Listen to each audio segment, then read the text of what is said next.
तर वळूया पुढील बातमीकडे। शिंदे गट आणि भाजपमध्ये आता नाशिक मध्यवरून नवा वाद होण्याची शक्यता आहे।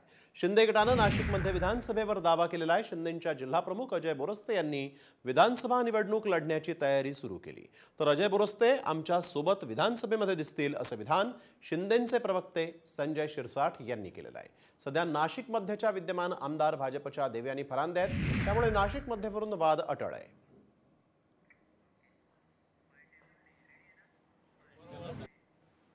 अजय आमदार झाला पाहिजे, आमच्या बरोबर तो दिसला पाहिजे, हे आमची त्याला शुभेच्छा आज आम्ही देतो।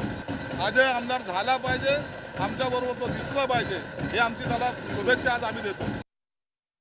असं आहे की सर्वच ज्येष्ठ श्रेष्ठांचा अगदी मुख्यमंत्र्यांपासून पालकमंत्री सुद्धा थोड्यापूर्वी इथं होते आणि आमचे प्रवक्ते संजय शिरसाठ साहेब या सगळ्यांचं माझ्यावर प्रेम आहे। त्यामुळे प्रत्येकाला वाटतं की मला संधी मिळाली पाहिजे। अर्थात त्याचा निर्णय महायुती करेल।